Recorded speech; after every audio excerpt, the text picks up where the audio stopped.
So I just got home from training, and we were talking about drives, and it just has to get out of my head. So here I am in front of my stove at home with Radish, and I wanted to kind of share real quick what I think about with drive. I envision this stove. Well, first off, imagine that it has knobs. I live with a naughty dog named Yukon, so I can't have my knobs on here. uh, Anybody relate? So, drives. I can control the temperatures of all of these burners by turning these knobs. And it's very much like what drive is. So, drive is what's going to control the motivations and the behaviors of my dog. Now, when people ask about different kinds of drive, well, there are lots of different kinds of drive. So, I get to talk about 5 of them real quick. So, for instance, dry erase marker, prey drive. That's one that is pretty common that we talk about a lot. So, if I have my knob for prey drive and I can turn that up to whatever level I want, what am I looking for? For prey drive, I'm thinking about the dog that is very motion activated, that motion maven. So, the dog that the car tire, a frisbee, a leaf blows by, and they're just like drawn to that. So they're gonna be more of like a prey-driven type dog. Maybe another kind of dog is a play-driven dog. So they love the interaction.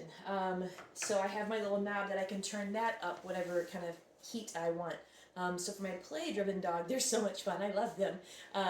So they want to interact, tug of war. They're goofy. That tends to be more of my play-drive dogs. Now, a lot of times they'll put prey and play together under fight, like as an overall category of like a fight drive. Another kind that we could talk about would be pack. So in a pack drive, I got a really cool experience today. My friend Vicki and Elizabeth invited us to go out for kind of a dog fun kind of get together, puppy get together, and it was dogs of all ages, a lot of turfs. It was really great to see. And in that, I saw a lot of reactions and interactions between dogs and humans. So we had the therapy dogs that were very much like, I need to go see my people, like, come give me attention. We saw dogs that were totally aloof. They were just like, you're all here, good, I'm gonna go do my thing. We saw some dogs are very much like, you're my friend to all the other dogs. So they all had different levels of what their pack drive was. Another drive we could talk about could be maybe hunt drive. So I think about my search and rescue dog, Radish here. She has a great hunt drive. It's not about the thing that's moving, but it's about going and finding the thing. The hope that, or the odor, so my nose work dogs, my search and rescue dogs, that they're going to go find the thing that's the odor is there, and they're going to keep looking for it. They're going to keep going through adversity. And maybe another kind of drive could be food drive. How appropriate that we are at a stove in a kitchen to talk about food drive. So with food drive, they tend to be the easy dogs to train, or easier, not easy, but easier, because they're very much motivated by food, and they'll do what you want to do because they want the food that you have. So these are just some of the drives, just a couple. There's a lot more. So the question that I get a lot of times is, well, what kind of drive is your dog? Is your dog high drive or low drive, or how do you know? Well, that then kind of takes me into all of the things that I see here. So like this little burner is itty bitty little burner. So this is like a really low little burner. And so maybe this could represent my dog and their pack drive. So maybe they're kind of like, we don't need people, we don't need dogs. So they don't have to have a lot of all of these things. They're going to have varying amounts. And so within that, I can only build so much. Like this is all that I have to start with. So it's a matter of how much fuel that I can turn up or turn down to manipulate that drive. So if I wanted that to be higher, I'd have to really work hard to keep it as high as I can get it, but I can only have so much because genetically that's what they have to offer. Then I have like this other little simmer burner. So this one will get the job done. I can do most things with this size, but when I really want to start to do things, I wouldn't try to boil a large pot of water on that small little guy. So instead I move up to like this guy. So on this one I can really get some work done. So at this size I know that I have a lot more in the tank.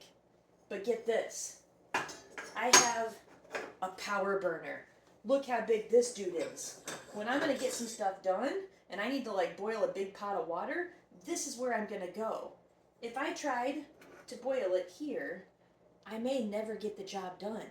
So that's why we choose different dogs. They're selectively bred for different sports and different activities, because they're going to have the drives that you need to do the things that you want to do. So instead of working against those drives, we're going to work with those drives. We're going to try to manipulate those drives so we can control how much gas we're taking to each one. Now, here's the thing that I always kind of think about, and this is why this analogy works well for me. I've got this center burner here. I've never used it. See, I can't even get to it. This thing is huge. Look how big this thing is. And I'm sure that if I learned how to use this effectively, I could probably cook a lot better. I could probably learn how to manipulate some of these things and know how to even prepare food better.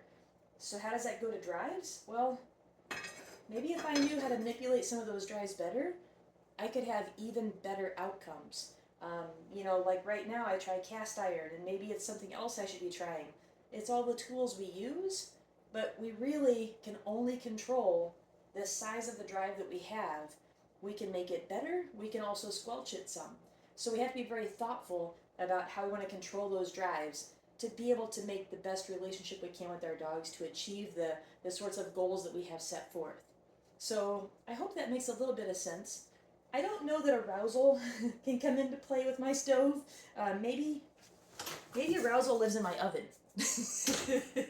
Arousal's the energy. Wait, arousal's the electricity. I don't know. I'll have to make that for another one. But drives. What motivates through adversity? How much resilience do they have? How high or low drive are they? The higher drive is going to be like my power burner. They've got a lot in the tank. I can apply a lot and get a lot out of it. The lower drive, well, I've only got so much to work with. So I can only push it as far as I can. Just some things to think about. Hey, enjoy cooking.